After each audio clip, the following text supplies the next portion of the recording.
Heinz est une société familiale privée, donc c'est un groupe privé américain. Donc à plus petite échelle, Heinz France, qui a été créé en 1995, représente une trentaine de personnes, ne fait que des immeubles de bureaux sur le 92, donc à la Défense, et on intervient notamment beaucoup sur la ZAC ici, donc sur les anciens terrains Renault à Boulogne.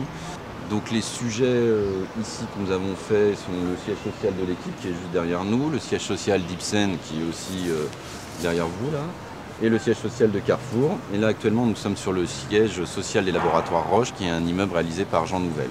Les préconisations du SPS étaient très bien mais n'étaient peut-être pas tout à fait intégrées par les entreprises dans certains cas. Et on s'est aperçu aussi que suite à vos visites et différents échanges qu'on a eus avec vous, qu'il y avait certains points qui avaient été pas vraiment cernés parce qu'il y avait des préconisations ou des habitudes que l'on avait qui n'étaient peut-être pas forcément les bonnes.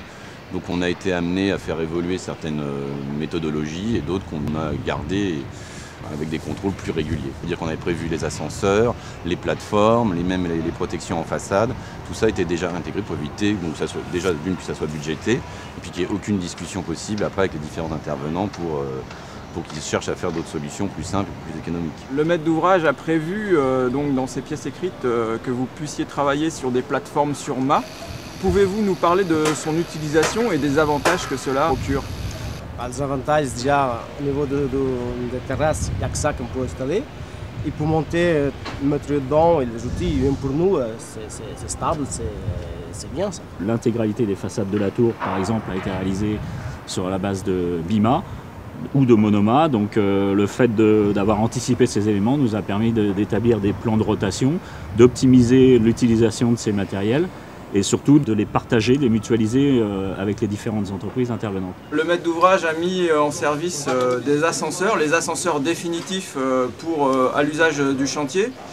Comment vous sentez ce progrès sur ce chantier et vous sert-il vraiment? Pour moi et pour l'ensemble de mes collègues, je pense que c'est quelque chose de très très bien parce qu'on l'utilise pratiquement toutes les heures.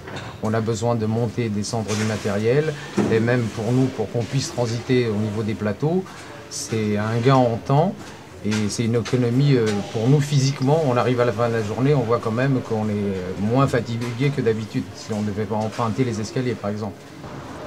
Ici on a eu une réflexion qui était assez complexe puisqu'on a un immeuble qui est quand même composé de 3 parties qui sont décalées par rapport aux nues verticales. Donc il était important de se poser la question des moyens et de leur mise en commun.